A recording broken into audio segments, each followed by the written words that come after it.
All right, this is going to be an opportunity to have an interview with one of the founding fathers of the regional higher education system, Robert Bovenizer, who was instrumental in developing a number of the programs, but was at the beginning when one of the chief architects of the program, a man by the name of Al Gubitz, was designing what we would call today regional higher education.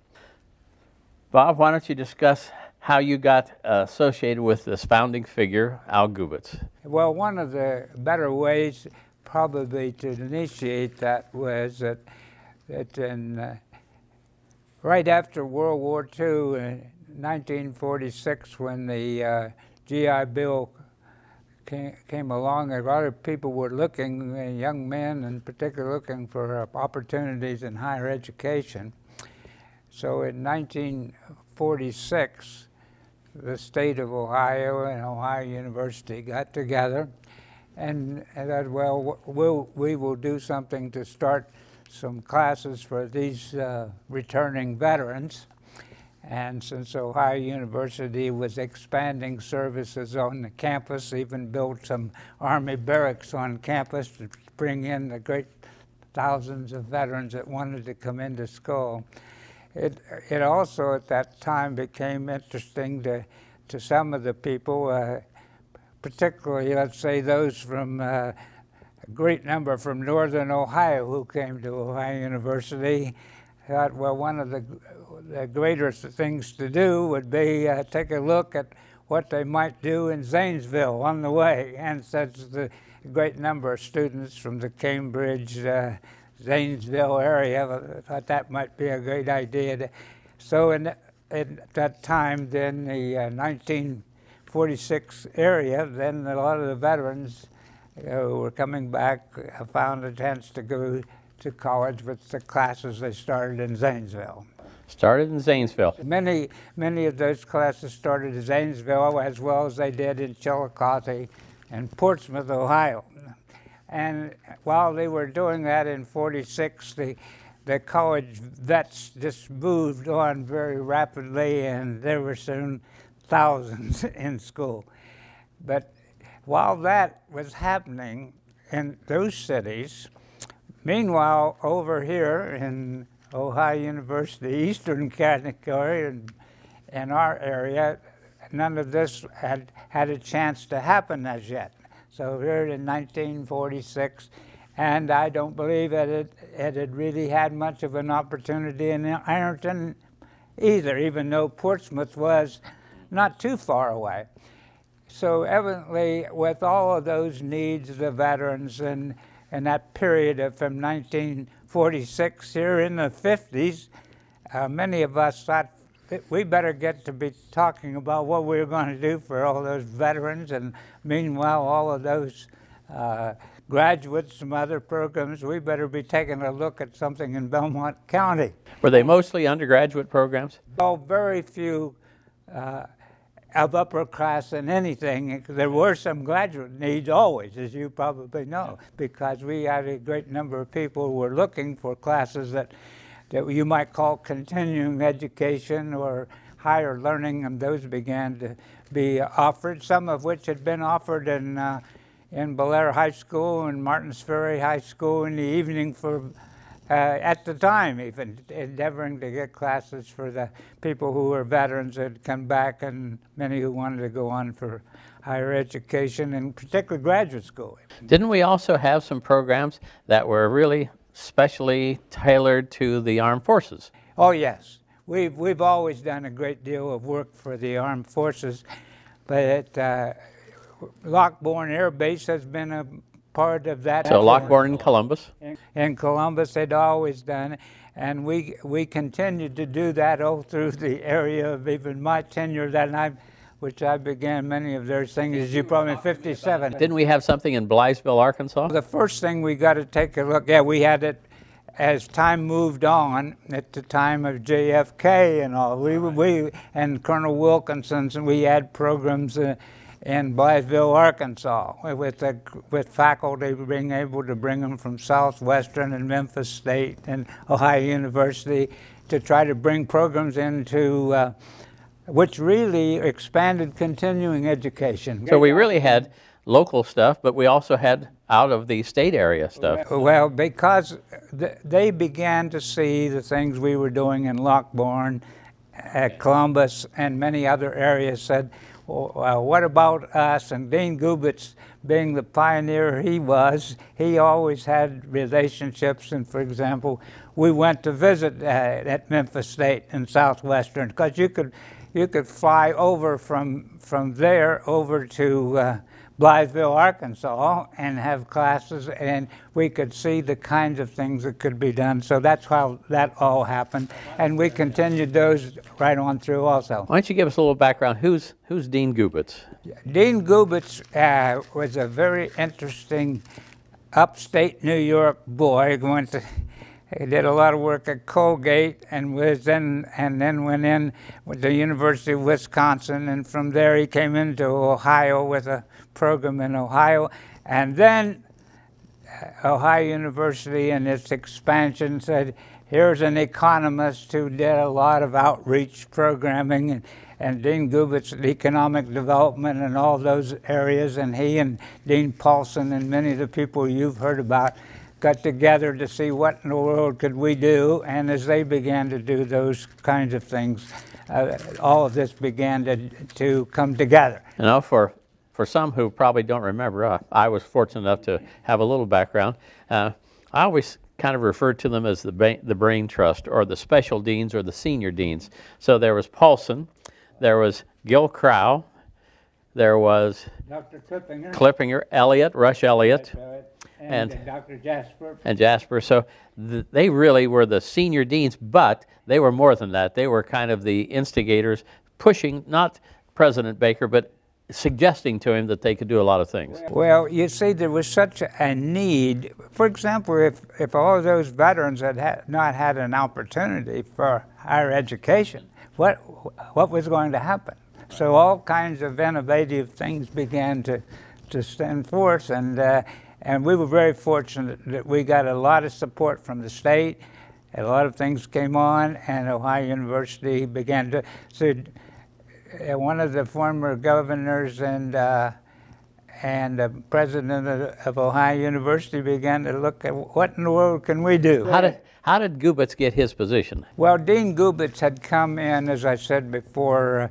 He went to Colgate in Wisconsin. From Wisconsin, he came to Ohio, and then they wanted to develop at Ohio University economics and economic development.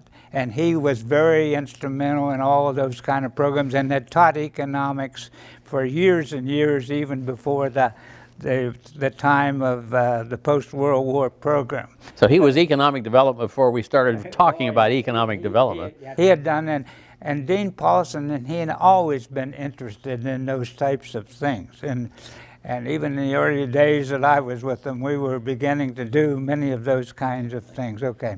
So when did we finally say this is going to be a dean of higher education, regional higher education, extension? How did we work that? Well, one of the first things we did in that area was the Ohio University branches had an office close to Dean Gubitz's office, and he had a group of associates who helped him do many of those things. I then was brought in to be his associate, and I was the dean with the assistant dean to Dean Gubitz. There were a number of people operating, but in essence, it was Dean Gubitz and you as his assistant, and then you had a number of people representing the Zanesville, the Chile, or the Portsmouth area. And what were their titles? They were directors of programs, and then there were great boards in each of those areas. Those were their advisory boards, you might call them, maybe official, but they really had a great deal of influence in developing all kinds of programming in those areas. Were they gubernatorial appointed, or were they appointed by our board of trustees? Or were they just appointed as locals who were willing to work? Well, they basically were community citizens who had been very much involved in developing all kinds of needs, and particularly did a great deal after the veterans. That's the other side we got to look at too, about Eastern Ohio. All of those programs that had been operating since 1946 that were doing so well at Zanesville and Chillicothe, for example, they by 52, 53 hadn't come yet to Eastern Ohio. So we began to talk, and there were the people, the John Shannons and John Laszlo, and many of us who worked together. Said Stephen Polinsky, for example, a great number of people who say, well, I'll give you another one or two.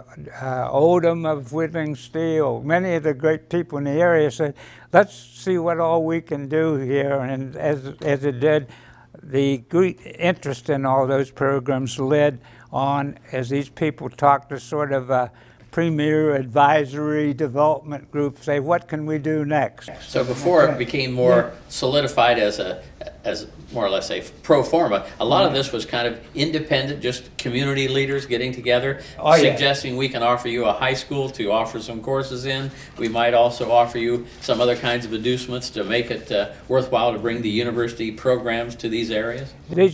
See, there had always been a number of graduate classes. For example, teachers have always wanted to have special programs for their graduate programs, and they were meeting in high schools at night quite often to do classes at, say, Bellaire, Martins Ferry, so forth. But also we began to see a great number of other programs developing. What can we do? And seminars were brought in and so forth. And so this was an outgrowth of which I like to call regional higher education. Regional higher education is a tremendous term. It means, what are we going to do to meet the needs of these citizens? And those veterans, for example, who were doing things at Zanesville in 46, here we were 52, 53. What are we going to do in Belmont County? That led to the impetus of all these leaders kind of coercing, discussing it, meeting on. They had a model someplace else to look at. Or they had a great model, and they said, here are things we'd like to be doing. How were the faculty in Athens and some of the other administrators thinking, was this a good thing to do or not? Well, I would say there would be some that thought it was a very great thing, and some that thought this is a long way off for us to drive. And then Dean Gubitz, there was another great thing about Dean Gubitz, the economist in economic development, and he and Paulson, who were very close and even played on the same golf teams, you know. There was a good force forward to say, what are we going to do? We need to do some things for these people who want some additional higher education programming. And out of that, it expanded. Just for record purposes, almost all the names we mentioned, whether it was Russ Elliott or a Paulson, these all became distinguished professors at the campus, singled out to say that not only were they outstanding in their field in general, but they were distinguished for their efforts. So they did more than just work in their College of Arts and Science and or education, or they were perhaps really good in the field. They were really the core of the administrative group that said, we need to have more than just students coming to the Athens campus. That's right, and Dean Gubitz always, by knowing each of them and having worked with them all the years, many of those continued to work together and say, well, we got many things we'd like to do yet. There are things that we need to be bringing forth over here, and they were leaders. For example, we had people from, for example, a zoologist. I'm trying to think of the great guy's name, but he was instrumental in helping Dean Gubitz and all of us see to it that the biochemistry and all those areas were moving forward with close relationships with Athens. And then we had Lorraine Brown, who was a great professor of English, said, Dean Gubitz said, I'd be willing to head this so that we can continue and develop that program on these areas. So Dean Gubitz soon had a group of operating professors who also helped him as he extended to each of these fields. That's why we had a zoologist, we had, in mathematics, we had an associate dean of Arts and Sciences who also did this for us in mathematics. So when we were doing it that way, That gave us a core there. That's right. But we also decided, didn't we, that we thought we could hire some faculty from external faculty from various campuses, other colleges in the area, if they were able to achieve clearance in the departments in Athens. Very good point, because not only we're doing all of this, this has been a key factor all during the array. For example, over here in Eastern Ohio, it was a natural thing to also look at the good relationships you had with the College of Steubenville and Bethany College and Washington, PA. What could we all do together? This was valuable to them because they got involved. It was valuable to their program. And as they did this, they said, well, let's keep on developing these programs. For example, Dr. Slavin, Dr. Richardson in economics from Bethany College, you know, Dr. Carrig, I could name them. They were just distinguished and outstanding and dedicated to helping us, and because it was good for them, good for their school, and it made them probably be more competitive with their faculty elsewhere. So this was a very strong positive influence. I thought, since I was one of the new boys coming in early, that it was amazing that we had almost somewhere between 75, maybe even 100 faculty at one time or another we could call on, came from whether it was Marietta College or Muskingum College or any of the area schools over here. We had more schools in Eastern Ohio that you could possibly tap into. It wasn't as easy for Zanesville or for Chile. They were more isolated. But I thought we also provided a model of using adjunct faculty. How about our faculty colleagues in Athens? Were they receptive to the idea of adjunct faculty? Well, we were always very willing to move over. And for example, the reason why it would be much more logical for a faculty member of Athens to say, I'll drive to Lancaster or Zanesville than it would to think I'll drive to Belmont County. You say, yeah, from Athens. But they also found that what we needed to do is to meet the needs of students and the programs. And so as it moved on, it was very interesting, but it took a good deal of interrelationships among them, and I think you're right. What were your duties as the associate dean or the assistant dean to Gubens? What were your responsibilities? Well, I had always dealt, Eli, of working with the deans and department heads as we went out and developed the faculty and who might be willing to participate and what their needs were, and to continue that relationship with them and have them meet with them and set up programs with them.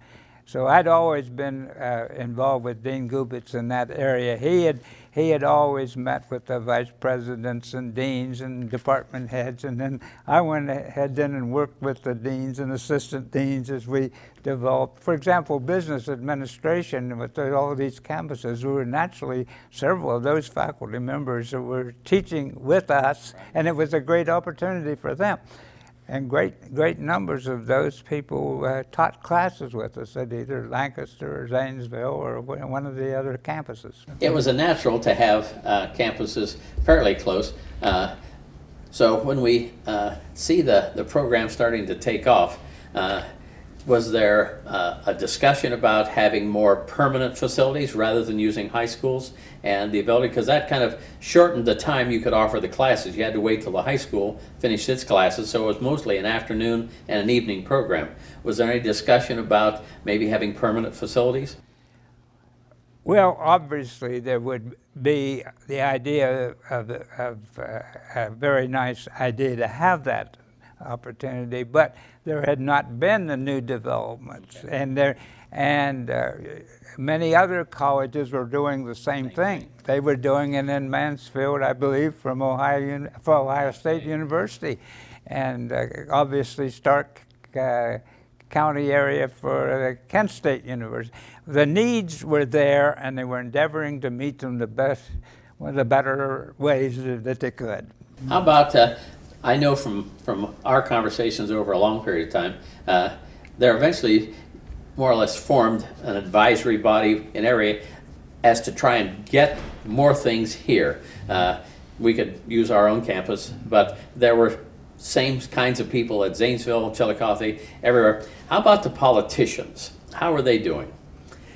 We could throw some names out. There was a famous one, Oakley Collins from the southern area, Vern Rife over by Portsmouth, A.G. Lancione here in our own area. There were a number of folks who had a political reason for having more education brought into their own backyard. No doubt was a factor and an interest, but it took a long time before you began to see the interest that would develop. It took a governor who had seen the idea of vocational education expanding and needing to expand, and all the factors to have that expanded, and then to have a bill passed to finance that this was going to be quite difficult. But eventually, through the relationship and development and growth, it began to look like there needed, sometime along the line, or maybe over every 3 or 4 counties, you might have an opportunity to pass a bond issue to develop something like this. And it began to be, and let's face it, that's what eventually happened. But I know that it was tricky to try and say that, you know, it actually just evolved. There was a lot of under the table, that's a bad term, but quiet negotiations, both between the community leaders and the political figures, because they had to have some kind of leverage to get it. How about the acquisition of property? How does that come about? Some places were not going to be able to do very much. They had to, in a sense, work within cities. The model is not uniform. It's kind of diverse. We have the model for Chillicothe and for Zanesville kind of fixed, but eventually Portsmouth becomes a completely new model in its own right. This idea of having first a startup place and then maybe a 4-year place, or at least a standalone independent anything, when they decided to create what we would call the technical side as well as the academic side. Was there any activity on your part in the early years about technical education? First of all, we take a look at, say, vocational education was moving also at the same time, and the vocational education was moving and had opportunity, but also the schools that always looked to the universities to provide certain kinds of programs to help them in seminars and all kinds of things like that. And so those programs began, but to get to the land, depend on where the land might be available. Some places had a chance to have land. Okay. Some of the places were not going to be able to move to it. Became a political matter of where they say, when we can see growth here, let's see what can be done. But let's face it, having this beautiful experimental farm that had gradually became less and less a functioning experimental farm, having that land available, and the great leadership of the Belmont County Commissioners and Mr. Furby and others, and leadership of Dean Gubitz and President Baker and all the people, the next thing you know, we felt we were moving on to the possibility of having some land available. And then it took the place several counties getting together before, in other words, if there weren't about 3 county areas where they could pass that bond issue, you probably could never have built a program there, because you're getting toward 100,000 people. You got a vocational education being a driving force before the word technical comes along. And the Governor Rhodes, having seen each of these things, had been a pioneer in the vocational, and so that almost gave a model that was valuable to each of us. And Governor Rhodes had a plan. He would like to have had some kind of higher education campus within 30 miles of every resident in the state of Ohio. That was a model, whether it was ever going to be achieved. But the hard part was southeastern Ohio, where Ohio University is located, we were going to have the greatest geographic area and the smallest population. So Cleveland, Columbus, and Cincinnati were not as necessarily as strong supporters of it, but he forgot, or he didn't, but he understood that who could he get from the same area? So he could get A.G. Lancione, who was from Bel Air, Speaker of the House. He eventually got Vern Rife from Chillicothe, a new Speaker of the House, and perhaps the guy that controlled most of Ways and Means was Oakley Collins from Ironton. So he had three regional political figures that weren't Columbus, Chillicothe, or Cleveland, and we drove a pretty good bargain to say, why doesn't Ohio University take southeastern Ohio, a huge segment of the state, about a third, but it's all rural, and very difficult to say you can have something within 30 miles of everybody. But by doing this, though, you saw to it that that development would move to the place that you would soon, in 3 counties, you might have 100,000 people. And by doing this, now you begin to see the other factor move in, and probably that confluence of each of those areas probably led to the feasibility. So how many years did you work with Al Gubitz in Athens? We were at probably at Byesville Air Base about the time J.F. Kennedy died. Yeah, and because you were developing now the kinds of programs that we had done at Lockbourne, they wanted us to move in and take a look at those same kinds of programs at Byesville, Arkansas. For you, and you had Memphis State, you had Southwestern at Memphis, and the kind of relationships that we had with other colleges, like here, we had great relationships with the College of Steubenville, with Father Sullivan, for example, and his great leadership, and Carrig and Corsi, and some great professors that you met. We felt we had a tremendous development there. And then from Bethany College, we had many great, with their deans and faculty. As it developed, I think that's how it happened. I know that, just from my own background, that there was an Operation Bootstrap, which was this idea we're going to take the GIs, only this time it was going to be like continuing education. It wouldn't necessarily have to be at a fixed location. And I think the University of Maryland jumped on that and became a strong fixture, whereas Ohio University decided we could do better if we were more fixed within certain regions. Would that be fair? Well, I think for the most part, yes, but I think also the fact that many areas had looked to universities, and Ohio University had always been an outreach of programs, taking programs to these areas. And just as the University of Maryland, pretty much under the same kind of way. Each of those states would say, we feel a leadership area to see to it that many opportunities are made. People were looking for opportunities. When did Gubitz suggest to you that maybe it would be time for you to step away from being in Athens, and you have a choice? Would you like to go to one of the regional campuses yourself? I think a lot of that happened with Dean Gubitz retiring, and the entire system changing dramatically, with all kinds of opportunity now to the possibility of building new campuses, with the role of the governors moving forward too, and how many of you would want to participate in developing these new campuses and new programs. And I think it was a great combination. It was a fulfillment of a plan. So you're from this area, Jacobsburg area is where your dad was from. So this was one reason why you came back here to the eastern state? Well, what I wanted to do is to keep on working with this kind of program, but there was also a great master plan at Athens, of which they were developing after Dean Gubitz had retired. There was a great plan they were developing, and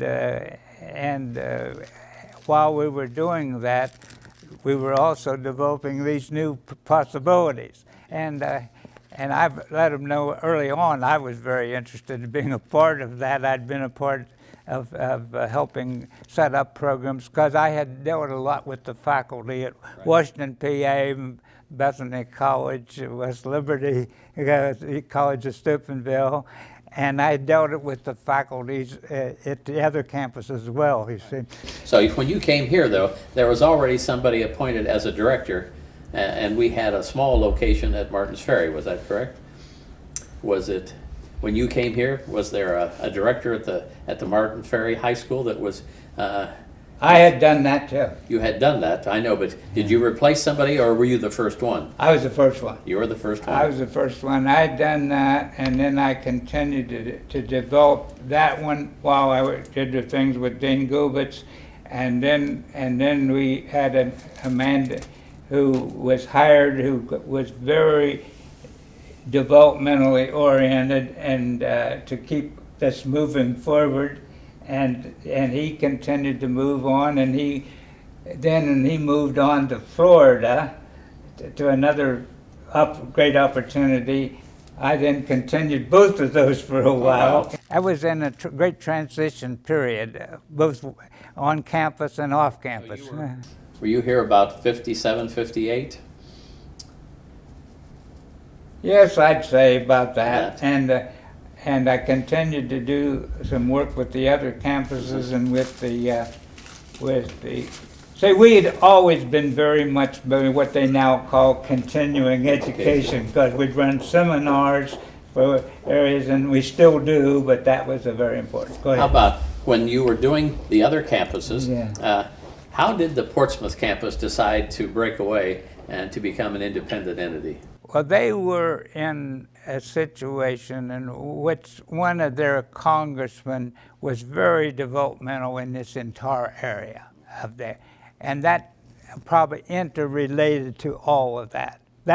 He was kind of a state leader, and from there, and that probably was a rather natural occurrence, and that probably was very valuable in that regard. So when we're talking about Portsmouth, Portsmouth was one of our key early ones, Chillicothe, Zanesville, and Portsmouth. So we lose Portsmouth, and then is it a natural to try and develop Belmont or Eastern Ohio?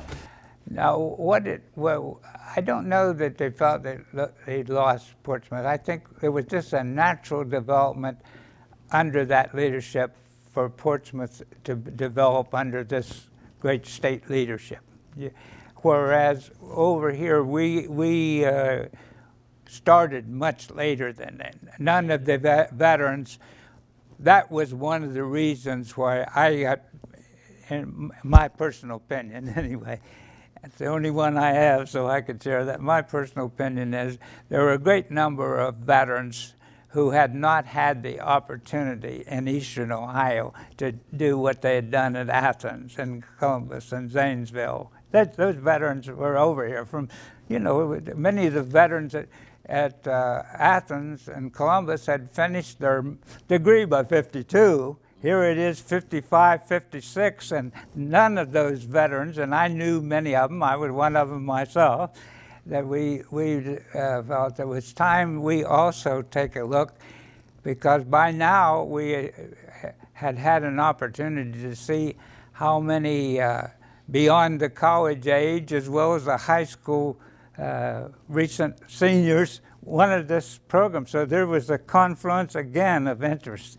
Let's build on this. Yes. And that's basically what happened. There are going to be 3 locations that are probably going to pop up at some point. There's going to be Belmont, which is what's now called Eastern. There will be Ironton, which is now called Southern, and there'll be Lancaster.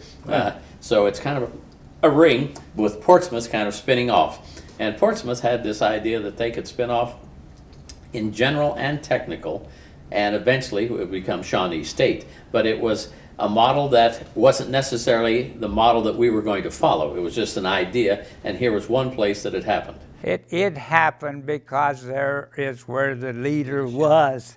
The leader was there, and the leader was a part of the system, and was able to do this and wanted to see it happen, and that necessarily, it was a great idea, but it took a good while before that became the system that, in my opinion. Yes. For the other side, over here in Belmont, or Eastern Ohio, the location was Martins Ferry as the original point. How long did it take for the leadership of the political figures, especially the commissioners like Mel Sargis and Charlie Lynch, even Mr. Laszlo, there were some others, even Wayne Hayes at that time, were they more inclined to try and say, let's really build something in Martins Ferry? Was that their preference? No, I wouldn't say that, but I think you got a good point. It's a great place to start. What basically happens, in my opinion, is when the leaders of the area who are planning and looking, what can we do? There are needs out here. We're aware of the great needs, the need for higher education. People who could not drive many miles, didn't have a second great car to get there. We've got to find some way to help meet the needs of these people. And when they began to see these opportunities, so they made the best of the opportunities they had. I think that's basically what it was. But in Martins Ferry, the main idea was we knew that there was a great interest. And as you develop the interest, then the next question comes, where can we implement this? Who is interested in implementing this? What kind of worry? And so those of us who were involved, from the Dean Gubitz and myself and several other leaders we were very fortunate that Dr. Meyer, who is the superintendent of the Martins Ferry City Schools, Dr. Myers always wanted to be a part of discussing any of this, and he said, we've got to find a place that's open from 3 o'clock till 10 o'clock at night. And he says, I know a place that's open from 3 to 10 to meet the needs of these students. And that was Dr. Meyer was the right type of person to be in that spot at the time. And not only that, he loved to teach some graduate classes himself, and often did.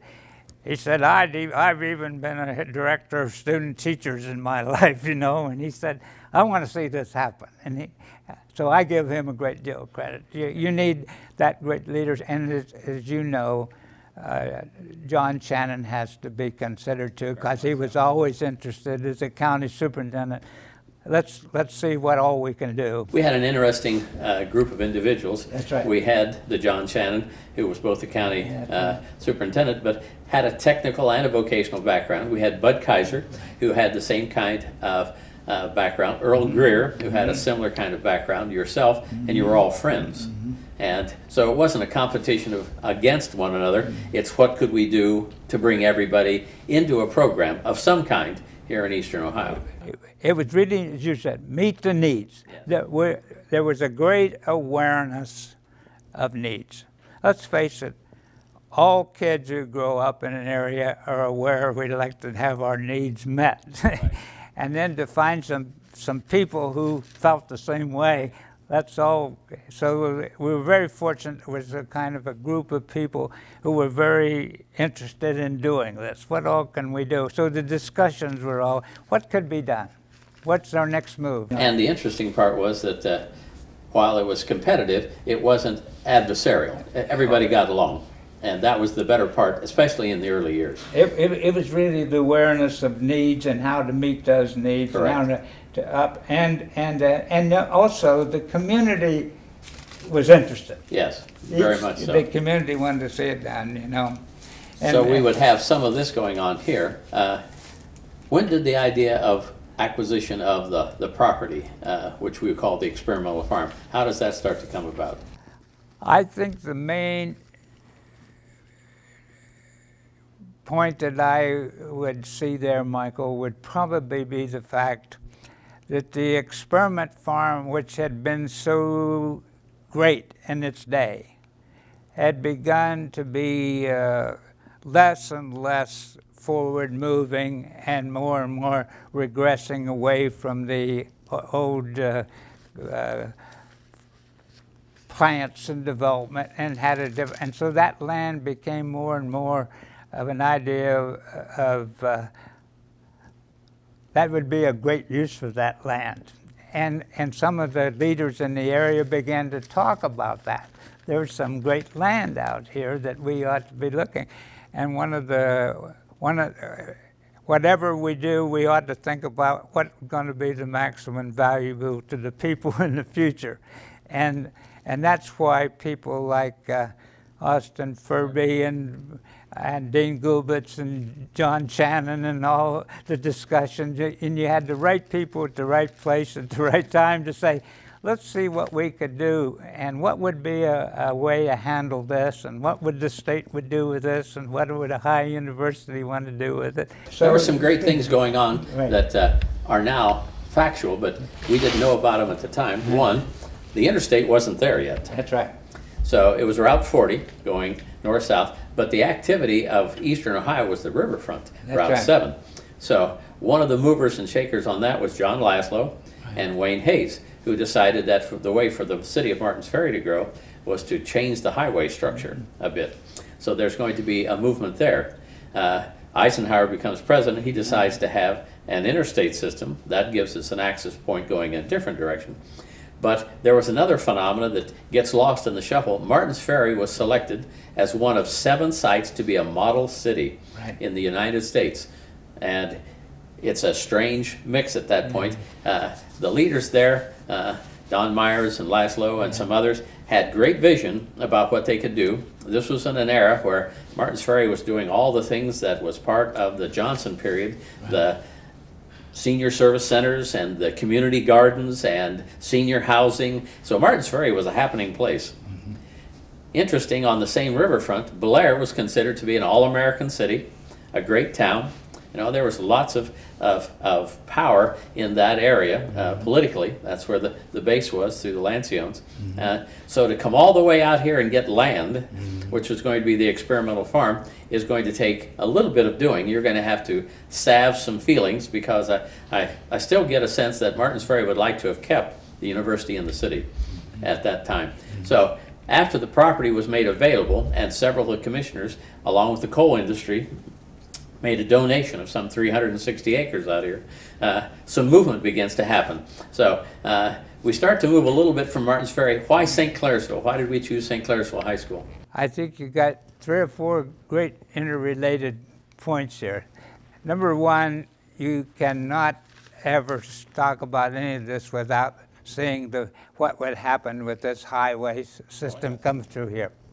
When that highway, that changed this entire area tremendously. Dynamics moved on that national highway. And then when you began to see all these other factors begin to take place. Bel Air had been an industrial city.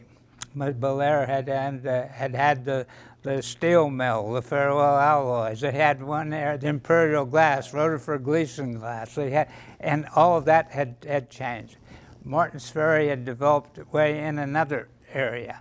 And as each of these areas developed, and the political leaders took a look at all the possibilities, and then the people who were involved in the programs took, and to move everything that was moving in Martins Ferry, it was unnatural, because when the need was for classrooms between 3 o'clock and 10 o'clock at night, the first great leader that stood up was Dr. Meyer at Martins Ferry.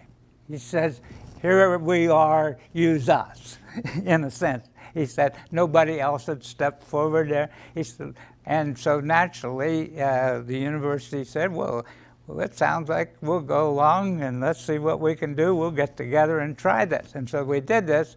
And then as time went on, the idea of the land being developed out this way, and the land and the opportunity for the use of the experiment farm probably had something to do with it too.